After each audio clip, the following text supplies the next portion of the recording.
이름으로 축원합니다. 아멘. 부활과 생명 이것을 내가 믿느냐.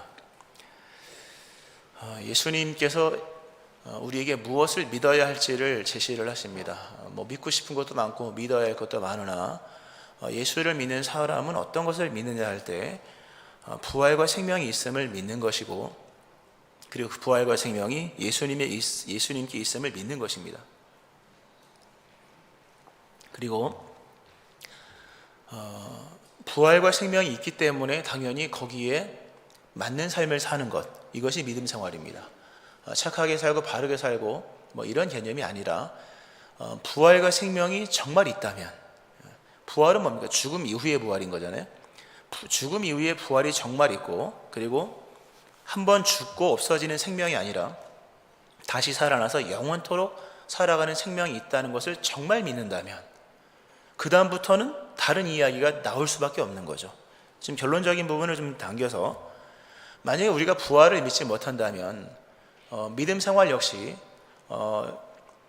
이 세상에 속한 이야기일 수밖에 없는 거예요. 부활을 믿지 못하는데 어떻게 죽음 이 너머의 것을 추구하며 또 죽음의 그 한계를 어떻게 넘어갈 수 있겠습니까? 결국 부활을 믿지 못하고 영생을 믿지 못한다면 안 믿는 사람이나 우리가 행하는 일들은 별 차이가 없습니다. 다 죽기를 무서워하여 평생 매어 종로로 탄다고 하신 히브리서 2장의 말씀처럼 믿음 생활은 결국 이 부활과 생명을 믿느냐 마느냐에서 결정적인 것들이 나오는 것입니다.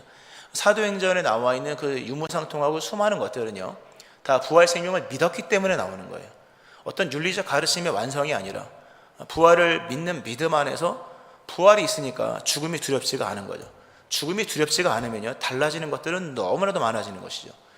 오늘 이 말씀을 통해서 예수님께서 네가 이것을 믿느냐라는 부분에서 주여 내가 믿나이다 라는 믿음이 우리 모두에게 생겨지기를 바라고 큰은혜 있기를 주의 이름으로 축원합니다. 죽음은 절대적인 권세로서 이 세상을 다스립니다. 여기 많은 분들 오셨으나 죽지 않는 사람은 아무도 없습니다. 전 세계 인구가 몇인지는 제가 검색을 안 해봤습니다만 한 70억은 넘겠죠. 70억이 넘는 사람들이 다 100년, 120년 안에 다 죽습니다. 그러니까 엄청나게 죽어가는 거예요. 엄청나게 죽어가는. 그러니까 죽음이 세상을 지배하고 있는 거죠. 물론 새로운 세대가 또 태어나지만 죽지 않는 사람들은 없다는 거죠. 그러니까 죽음이 찾아왔을 때는 모든 것은 다 끝납니다. 부자이어도 죽을 때는 다 똑같더라고요. 아무리 공부를 많이 해도 죽음 앞에서는 일반입니다. 전도서에서 누누이 말씀하는 것이 죽음이 찾아왔을 때 모든 것은 다 무의미로 돌아오고 맙니다. 죽음 이후로 연결되어지는 새로운 무언가를 준비하지 않는다면 그 사람이 거지같이 살든 아니면 호령하며 부자같이 살든 다 죽음 앞에서는 다 끝나고 마는 것입니다. 죽음은 모든 것을 최종적으로 지배하는 절대적인 권세인 것이죠. 이러한 죽음의 권세가 세상을 지배하고 있고, 우리도 다 그 죽음의 권세 앞에 다 그렇게 살아가는 거예요. 다 죽습니다. 저도 죽고 여러분도 죽고, 이게 전제가 돼야 돼요. 그래야 부활 얘기가 되죠. 그러니까 안 죽을 것처럼 인생을 계획하니까 부활도 믿어지지 않고 믿음도 시시한 거예요. 죽음을 인정하고 나서부터가 예수님은 예수님으로 보일 것이요, 그러면 뭐냐, 부활이 있구나, 이렇게 되는 것인데, 이 세상에 있는 생명들 중에 생명은 많잖아요. 우리에게도 있고 만물이 생동하는, 지금 들에 나가면 그 생명의 기운이 느껴지잖아요. 냄새가, 그 향이, 생명의 향이 막 올라오는데요. 그 모든 생명들 좋죠. 그러나 부활 생명은 없습니다. 모든 생물은 다 태어나든지 또는 싹이 트든지 간에 다 생명으로 시작해서 죽음으로 끝납니다. 그러니까 부활 생명이 없는 거죠. 다 죽음이 예비되어 있는 그런 생명인 거죠. 그러니까 생명은 아닌 거죠. 결국 이제 죽을 거니까. 이 세상 속에서 죽음을 이긴 생명은 예수님밖에 없는 거예요. 예수님이 나는 부활이요 생명이다. 대단한 얘기입니다. 우리도 생명이 있잖아요. 우리는 부활 생명이 아니잖아요. 우리는 다 살아있다가 죽게 될 것입니다. 식물도 동물도 어떤 살아있는 모든 생물체든 간에 또는 생명체든 간에 예수님이 오셔서 우리에게 진짜 생명을 주신 거죠. 이 부활 생명, 이 부활의 생명은 얼마나 대단하냐면 죽어도 다시 사는 거예요. 죽어도 다시 산다. 죽음을 애써 외면해서 죽음을 피했어가 아닌 거예요. 죽을 뻔했는데 살아났어, 이게 아니라, 피했어가 아니라 죽어도 다시 사는, 오늘 예수님께서 말씀하시 나를 믿는 자는 영원히 죽지 아니하리니 이것을 네가 믿느냐. 죽어도 다시 산다. 나를 믿는 자 죽어도 다시 산다. 엄청난 이야기예요. 죽어도 다시 사는 생명이 우리에게 주어짐으로 인하여서 우리가 한 번은 죽지만 당연히 죽죠. 한 번은 죽지만 그 죽음 이후에 진정한 생명이 우리에게 주어짐으로 영원한 삶을 사는 거예요. 여기에서 여러분들이 은혜를 좀 이렇게 받으셔야 돼요. 여기서 뭐 받으세요 이렇게 할 수는 없는 거지만 이 생명에 관한 깊이 있는 묵상과 또 이 역사 속에서 내게 예수님으로 말미암아 영원한 생명이 주어졌구나. 내가 죽는 것은 분명하지만 죽음 이후에 다시 사는구나. 그러므로 이것이 얼마나 귀한가. 이러한 믿음이 있어야 될 것인데요. 여하간 여러분에게 있기를 주의 이름으로 축원합니다. 아주 귀한 말씀이죠. 예수님께서 오늘 이 나사로를 살리시는 장면입니다. 나사로는 젊은 사람이었습니다. 결혼도 안 한 젊은 사람이었고, 그리고 부모님이 일찍 세상을 떠난 것으로 그렇게 보여지고요.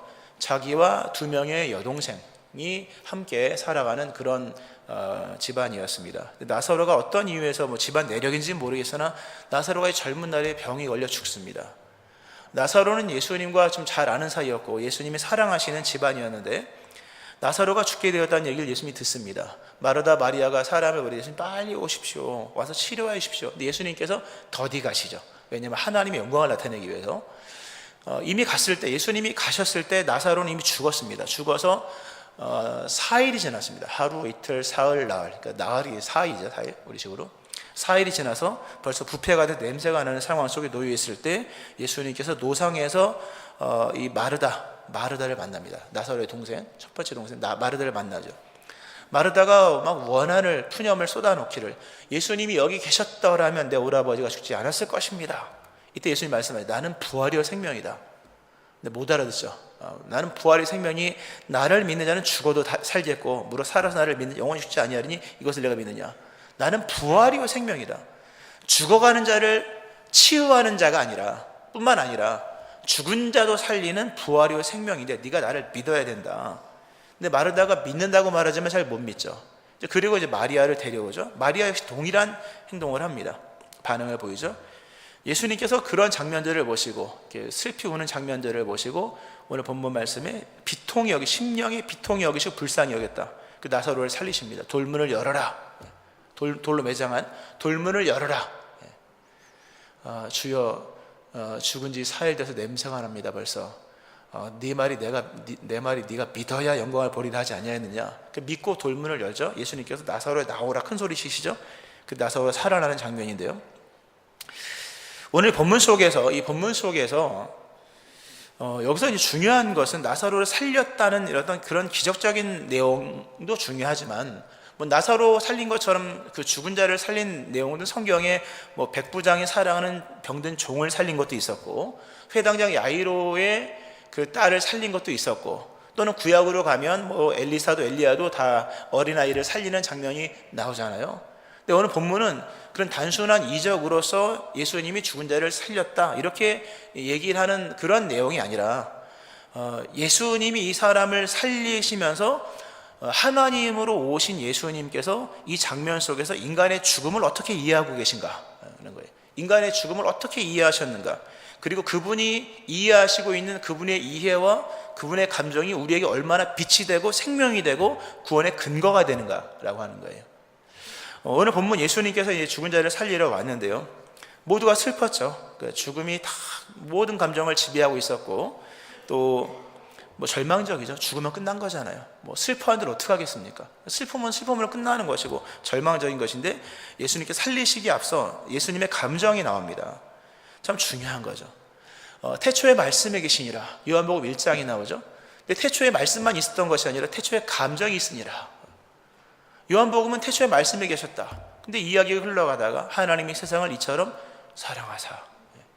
태초에 말씀만 있는 게 아니라 창세기 1장도 마찬가지예요. 빛을 말씀으로 창조하실 뿐만 아니라 매 때마다 시마다 보시기에 좋았더라. 하나님이 보시기에 좋은 감정은 세상의 희망입니다. 하나님이 보시기에 좋았더라. 그러면 세상은 희망인 거예요. 근데 창세기 6장으로 가면 하나님이 그 사람을 지으신 것을 한탄하시고 후회를 하십니다. 하나님의 절망은 인간에게 심판인 것입니다. 그렇죠. 하나님의 절망하시면, 후회하시면, 사람 만든 거 후회 한탄하시면요, 인간은 절망인 거죠. 인간은 결국 하나님의 감정 안에서 절망할 수밖에 없고, 하나님의 감정 안에서 희망과 빛을 찾는 거죠. 이 생명이 사람들의 빛이다. 그 안에 생명이 있었으니 이 생명은 사람들의 빛이라고 말씀한 것처럼, 우리의 빛과 우리의 어두움 또는 희망과 절망은 우리에게 있는 게 아니라 그분의 마음에 있는 거예요. 예수님이 오셔서, 태초에 말씀이신 예수님이 오셔서 인간의 죽음을 느끼십니다. 느끼시면서 인간의 죽음에 대한 어떠한 감정을 보여주십니다. 태초에 감정이 있으니라. 이 감정은 곧 하나님의 사랑이시니라. 사랑이 육신이 되어서 우리 가운데 오셔서 그 사랑의 감정 안에서, 사랑의 그 아픔 안에서 인간을 부활시키시는 장면인 거죠.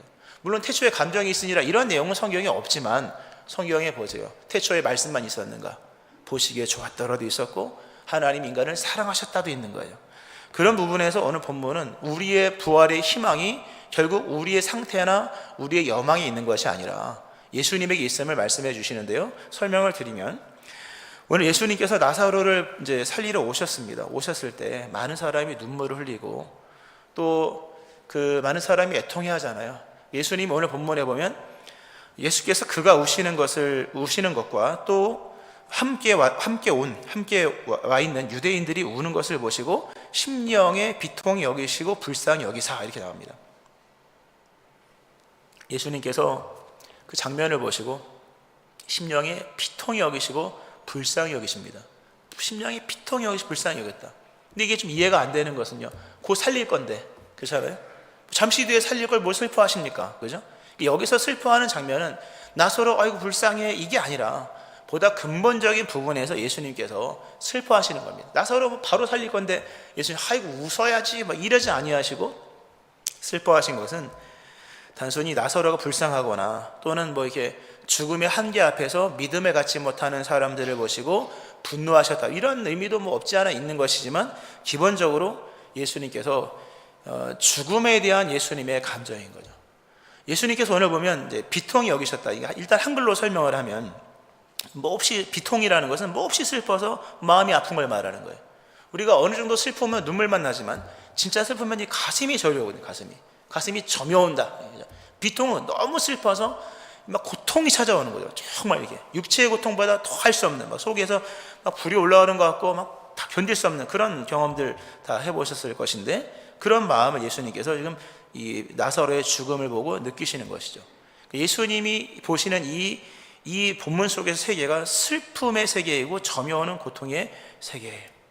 또 그런가 하면 예수님께서 불쌍히 여겼다. 이 불쌍히 여겼다라는 단어의 뜻은 한글의 뜻입니다. 원문은 좀 이따 말씀드리고, 일반적으로 가엾고 애처롭게 여기다. 너무 가엾은 거예요. 우리 사람에만 동정심이 있습니다. 공정을 떠나서 권투를 하는데 둘 다 체급이 똑같고 등급이 똑같아서 권투를 하는데 누가 계속 두들겨 맞으면요, 속에 저 사람, 지는 사람을 응원하고 싶잖아요. 그죠? 빨리 이런 한 대 때려가지고, 이런 게 인간의 마음인 것처럼 공의 불의를 떠나서 예수님께서 이 죽은 나사로가 왜 죽었는지 몰라요. 나이도 모르고 이름만 알아요. 그러나 죽었다는 사실 앞에서 예수님께서 그를 가엾고 애처롭게 여깁니다. 죽음의 세력 앞에서 인간이 무자비하게 또 가혹하게 끌려다니는 그 죽음의 권세에 휘둘리는 인간의 모습은 예수님 보실 때 가엾고 애처로운 거예요. 죽음은 무자비하게 찾아와서 가혹하게 사람을 데려갑니다. 죽음은 자비가 없잖아요. 죽음이 찾아오면 사람은 다 죽을 수밖에 없어요. 조금만 기다려주세요. 내 아이가 너무 어려요. 아이 자랄 때까지만, 안 봐주거든요.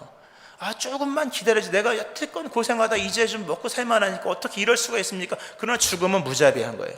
그냥 오면 다 끌고 무자비하고 가혹하게, 단 1%의 긍휼도 없는 게 죽음인 거죠. 이런 장면들은 세상에 없어요. 사실요. 모든 세상에는 다 애누리가 있는 거잖아요. 모든 세상에 이 긍휼과 자비가 있는 거죠. 여지가 있는 것이고 어쨌든 유격이 있는 거예요. 근데 죽음은 그런 게 없어요. 오면 죽어야 되는 거예요.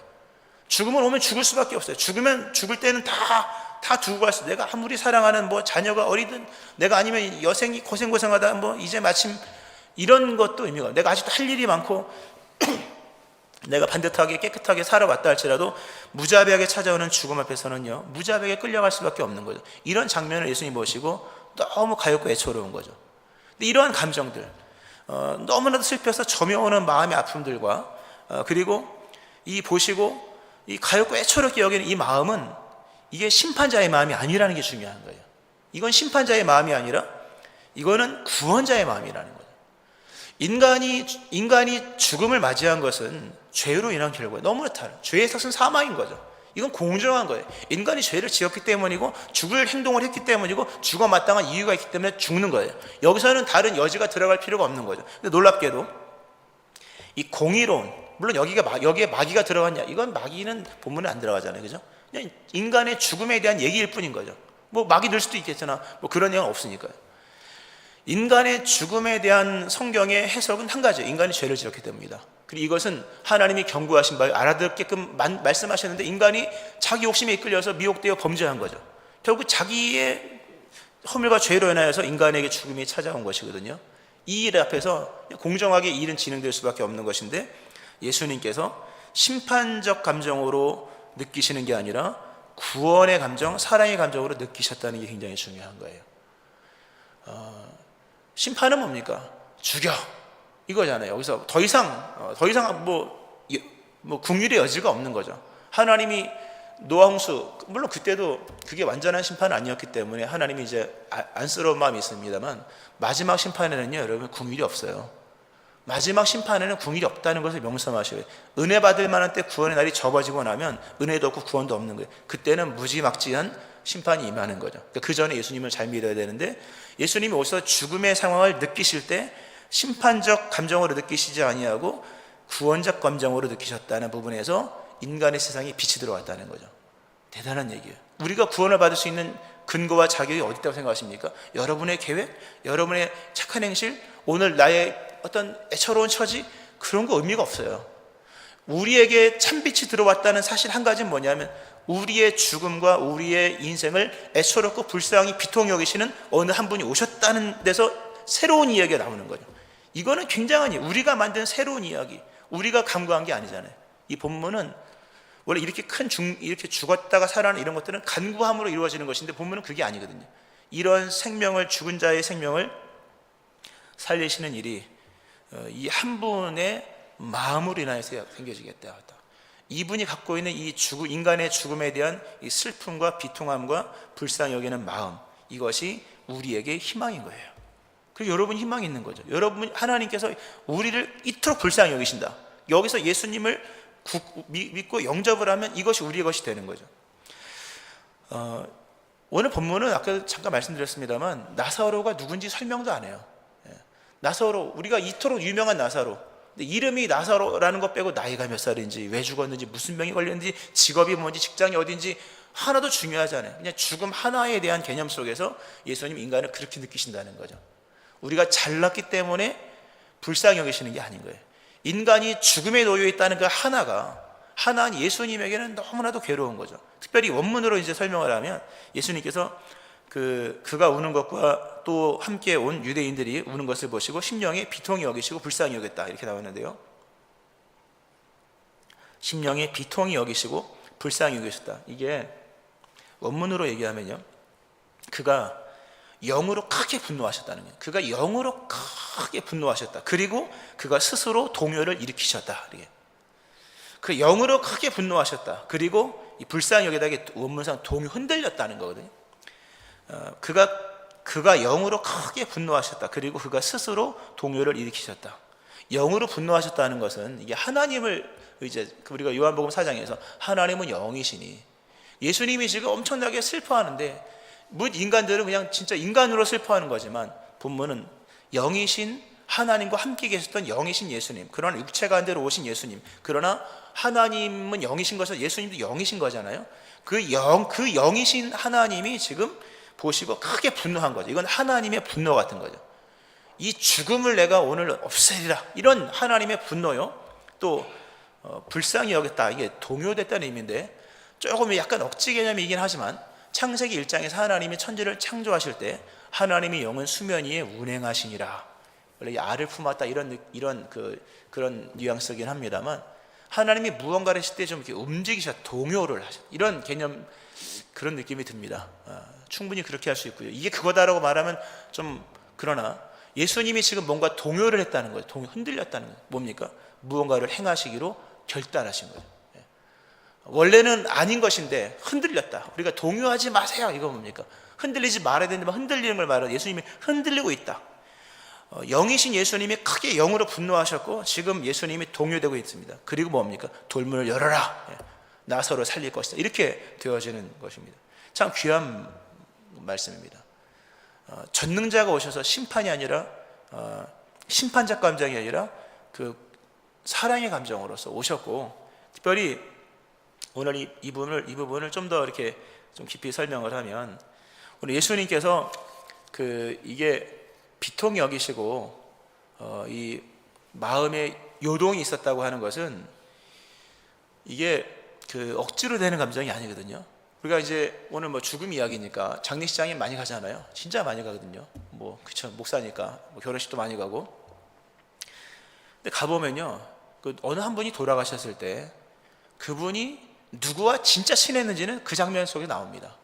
그냥 겉으로 아는 게 아니라 정말 이렇게 막 내면의 존재와 존재가 마주대하고 그와 그 사람이 일치가 된 걸 뭘로 보면 수 있냐면요, 애통하는 장면을 보면 알 수가 있어요.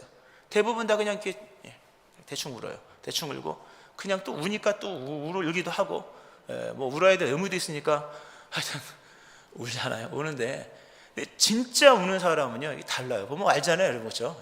참 그것도 난감한 거. 눈물이 안 되면 그거 어떻게 하겠습니까, 그죠? 그런 건데, 가면 정말로 비통 여기면서 정말 아주 애절한 마음으로 우는 사람이 있어요. 그 사람이 진짜 이 사람과 연결된 거죠. 이건 속일 수 있는 게 아니에요. 이건 쇼도 아니고요. 이거는 그냥 본성 대 본성인 거죠. 이거는 진짜 본성적인 것이고 내면의 일치적인 존재의 일치 같은 것인 거예요. 예수님이 나사로가 죽었을 때 그렇게 비통히 여기시고 마음에 막 영적인 분노가 일어나고 그렇게 가엾고 애통하고 막 동요가 일어났던 것은 예수님과 나사로가 연결되었다는 의미가 있는 거죠. 이게 우리 얘기잖아요. 나사로는 우리를 상징하는 거잖아요. 예수님께서 인간과 예수님의 마음이 연결되어 있다는 것을 본문은 말씀을 해줍니다. 이 본문은 참 귀해요. 참 이게 나사로를 살렸다는 것, 살리는 건 능력으로 살린 거니까 할 수 있는 거잖아요.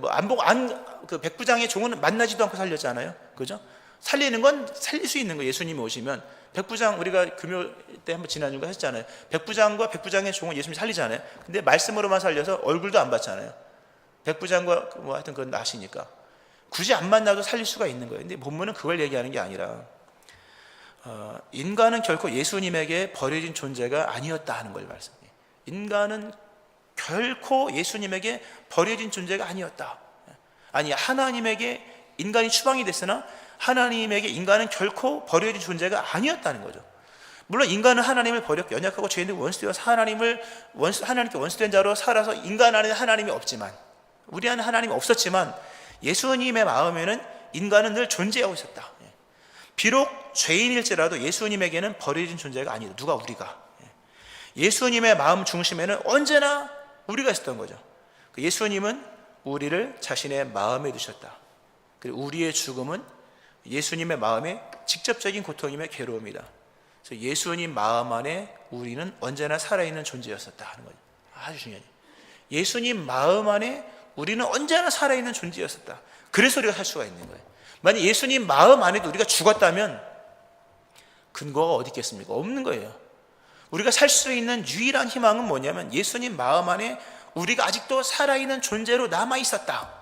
인간의 죽음을 보시고 예수님이 이토록 애절하고 애통한 것은 아이고 불쌍해, 어떻게 남매가 어떻게 사, 이런 얘기가 아니라 존재와 존재의 어떤 뗄 수 없는 창조주와 피조물, 선한 목자와 양의 관계, 하여튼 설명할 수 없는 그 예수님과 인간과의 관계를 본문을 말씀해 주면서 예수님과 우리와 연결되어 있고 예수님의 중심에 우리가 늘 살아있는 존재로 있다는 거죠. 이게 인간에게 믿음의 근거가 되는 것이, 이것이 우리에게 참빛이 되는 거죠. 성경은 그 안에 생명이 있었으니 이 생명은 사람들의 빛이라. 예수님 안에 있는 것들만 우리에게는 유용한 것들인 거예요. 잘 믿고 깨닫기를 축원합니다. 잘 들으셔야 돼요. 예수님 마음 안에 있는 그 무언가만이 우리에게 빛이 되고 생명이 되는 거죠. 그 안에 생명이 있었으니 이 생명은 사람들의 빛이라. 예수님 마음 안에 우리가 있기 때문에 우리가 빛을 얻은 거예요. 예수님 마음 안에 우리를 향한 하나님의 뜻이 있기 때문에 우리 인생에 희망이 있는 거예요.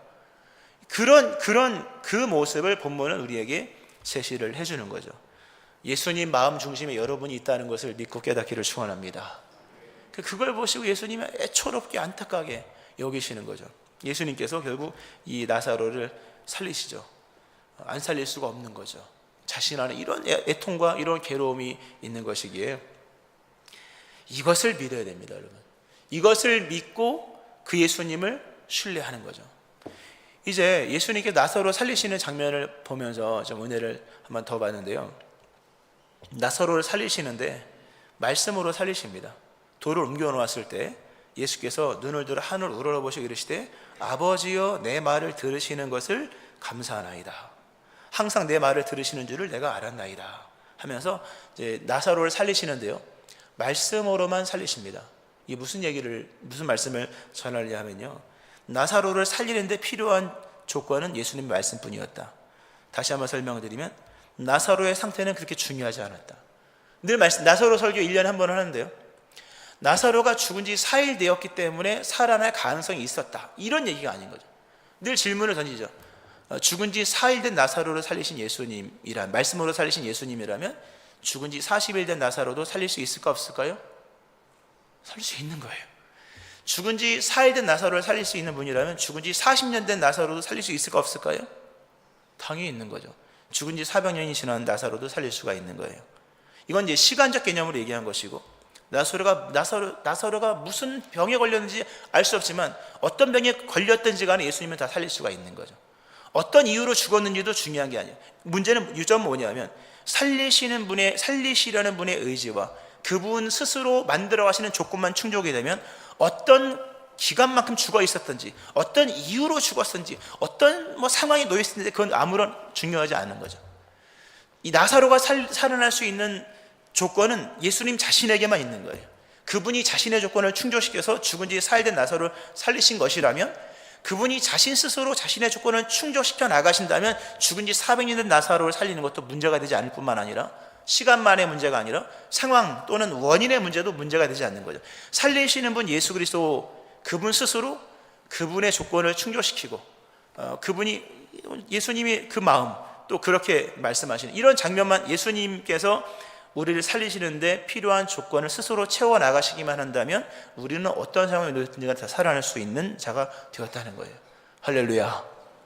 대단한 말씀입니다. 설명이 어떻게 잘 교감이 되는지는 그건 하나님만 아시겠습니다만, 우리가 살아나는데 필요한 것은 예수님 말씀밖에 없는 거예요. 그분이 우리를 부르시면 살아나는 거예요. 나사로에 나오라 그러면 살아나는 거죠. 우리가 예수님을 정말 믿고 예수님을 나의 구원자로 믿으면 마지막 날에 그분이 나의 이름을 불러주시는 거예요. 할렐루야. 내가 주님의 이름을 불렀어, 진심으로. 그럼 마지막 날에 그분도 나의 이름을 부르는 거예요. 내가 그분의 이름을 모른 채 하면, 그분도 내 이름 안 부르면요, 마지막 날에 살아날 수가 없는 거예요. 나사로가 살아날 수 있었던 것은 살릴 수 있는 분이요 살리고자 하는 마음이 있었던 예수님께서 나사로에 나오노라 불렀기 때문인 거예요. 여기서 시간, 상황, 형편, 원인, 미래적 의미가 없어요. 살리시려는 분 하나로 충분한 부활이 일어날 수 있는 거예요. 예수님 잘 믿기를 축원합니다. 말씀을 정리를 하면서요, 여기서 중요한 게 있어요. 오늘 본문 말씀, 예수님 그런 말씀하시죠. 그런 말씀하십니다. 그 마르다와 관계 속에서 예수께서 이르시되 나는 부활이요 생명이니 나를 믿는 자는 죽어도 살겠고 무릇 살아서 나를 믿는 자는 영원히 죽지 아니하리니 이것을 내가 믿느냐 말씀하시고, 또 그런 말씀하십니다. 돌문 옮겨라 말씀하시면서 내 말이 네가 믿으면 하나님의 영광을 보리라 이렇게 말씀하십니다. 이 부분은 조금 이렇게 좀 어려울 수가 있습니다. 뭐냐면 하나님의 영광을 나타내기 위한 병이라고 나오고 앞부분이에요. 우리가 지난주 맹인의 눈을 고치신 것은 하나님이 하시는 일을 나타내시기 위한 거예요. 지난주에 그래서 그런 말씀드렸죠. 말씀하시는 하나님이 일하시는 하나님으로 나타나셨다. 우리는 말씀하신 하나님으로 시작을 하지만 믿음은 결국 일하시는 하나님을 경험하게 될 것이다. 근데 이 본문은 일하시는 하나님이 아니라 하나님의 영광을 나타내기 위해 그 하나하나가 다 중요합니다. 근데 예수님께서 말씀하시기를 하나님의 영광이 너의 삶에 나타나려면 네가 믿어야 돼. 빨리빨리 전개하면 조건부라는 거죠. 내 말이 네가 믿으면 하나님의 영광을 보리라 하지 아니하느냐. 영광이 나타나려면요 믿어야 돼요. 조건부라는 거죠. 그래서 예수님께서 마르다에게 말씀하신 거예요. 너 내가 나사로 살릴 거 믿어? 믿습니다. 그러면 돌문 열어. 돌문을 열라 그러죠. 냄새납니다. 내가 말했잖냐. 내 말이 네가 믿으면 하나님 영광을 보이지 않냐냐. 나사로가 살아날 것을 믿는다면 돌문을 열어야 되는 거죠.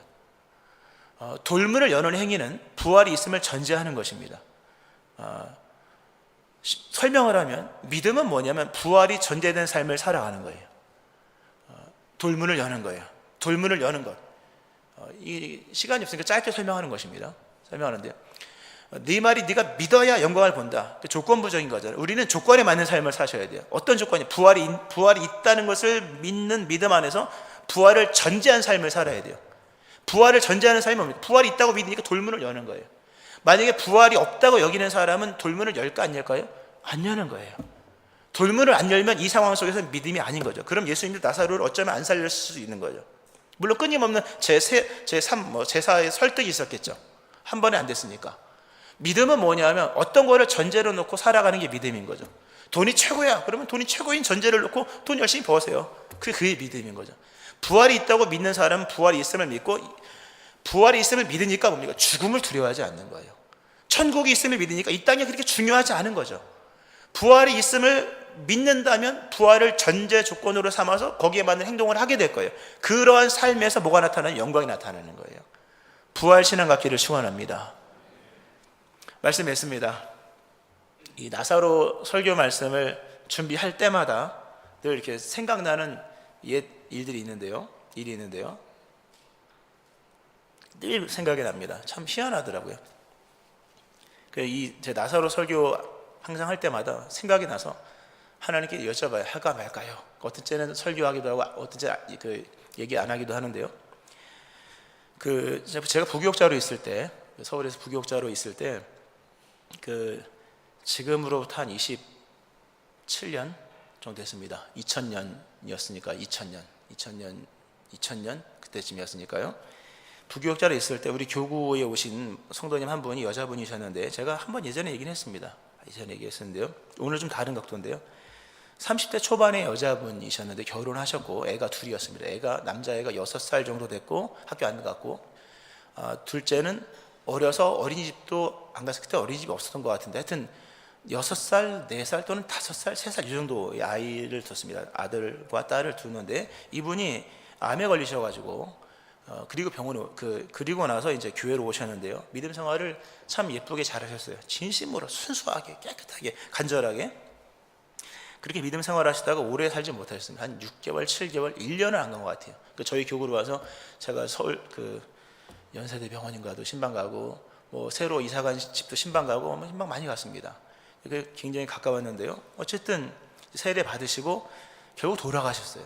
돌아가셨는데 슬픈 장례식이었죠. 아주 근데 은혜로 왔어요. 이게 다 제가 말주변이 없어서 설명 못합니다만, 근데 그 생각이 또 나더라고요. 이 본문을 읽으면 늘 생각이 납니다. 생각이 나는데요. 그런 생각이 들더라고요. 지난주에 그 두 아이가 어떻게 성장했을까. 그 아이들이 엄마가 죽은 것도 몰라요. 그게 얼마나 슬픈 장면입니까? 애들이 엄마가 죽은지도 모르고 뛰어다니고 이러고 있었는데요. 그 아이들이 어떻게 잘했을까? 벌써 이제 27년 정도 됐으니까 아이들이 한 30대 초반 중반은 됐을 거예요. 아마 자기 어머니 돌아갈 때 그 나이가 됐을 것인데, 수소문을 하면 만날 수도 있지 않을까? 왜냐면 영등포 어딘가 있었으니까요. 근데 그 아이들을 한번 만나보고 싶더라고요. 만나서 이 얘기를 해주고 싶더라고요. 만날 수 있는지 모르겠지만 만나면 꼭 이 얘기 하나. 너희 어머니는 예수님을 믿고 돌아가셨다. 참 은혜로운 얘기죠. 너희 어머니는 예수님을 믿고 돌아가셨다. 이 하나가 너희에게 희망이고 너희에게 소망이고 이게 위대한 일이다. 물론 단명하셨고 하여튼 고생하시다 돌아가셨는데요. 너희 어머니는 예수님 믿고 돌아가셨다. 지금 생각해 봤을 때는요, 참 젊은 나이에 돌아가신 그 엄마죠. 애기 엄마가 예수님을 믿고 죽었다는 게 너무 감사하더라고요. 그러니까 돌이켜 보면 예수님을 믿는 것만큼 위대한 일은 없는 거예요. 물론 죽기 전에는 중요한 일이 많지만 죽음을 먼저 찾아와서 뒷이야기가 없어져 버린 한 인생을 돌아보고 그것을 깨닫지도 못한 아이들이 이렇게 경험하는 것을 보면서 진짜 위대한 일은 진짜 그 얘기 들려주시고 너희 어머니 예수님 믿고 돌아가셨다, 부활 있고 생명 있고 다시 만날 수 있다, 한번 만나보고 싶어요. 만나서 얘기해주고 싶은 거죠. 정말 인생 속에서 가장 중요한 것이 뭐라고 생각하십니까? 지금 내가 예수를 믿고 있다는 거예요. 내가 예수를 믿음으로 말면 나에게 생명이 주어졌고, 이 생명은 죽음을 향해 가는 게 아니라 죽음을 넘어가는 생명이요, 죽어도 다시 사는 생명이다. 이것만큼 위대한 게 없는 거죠. 나에게도 위대하고 저희 어머니에게도 여러분에게도 다 위대한 거죠. 그게 없다면 인생은 죽음과 슬픔인 거잖아요. 예수님이 오셔서 어떤 것을 우리에게 주셨냐면 믿으면 부활과 생명을 얻을 수 있는 은혜를 베푸신 거예요. 다 예수 믿기를 축원합니다. 다 믿으셔야 돼요. 이것만큼 위대한 건 없더라고요. 이것만큼 결정적인 것은 없는 거죠. 내가 부활이요 생명이신 예수님을 믿었다는 것, 아니 믿게 하셨다는 것, 이것이 우리의 생의 마지막 날에 가장 가치 있는 것이요, 그리고 그것이 오늘 우리의 삶을 믿는 자로 살게 하는 근거가 되어지는 것입니다. 이 자리에 아직도 예수님을 영접하지 않은 분이 있다면 예수님 영접하기를 바라고요, 예수님을 믿는 믿음의 사람이라면 우리 허락하신 부활의 생명을 믿는 믿음 안에서 부활이 있는 삶을 사셔야 될 것입니다. 이 은혜 있기를 주의 이름으로 축원합니다. 아멘. 기도하시겠습니다.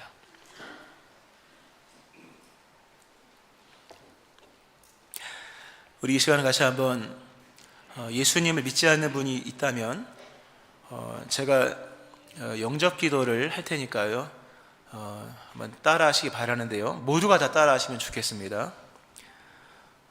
부활이요 생명이신 예수님, 예수님을 영접합니다. 예수님만이 나의 생명이십니다. 예수님만이 나의 부활이십니다.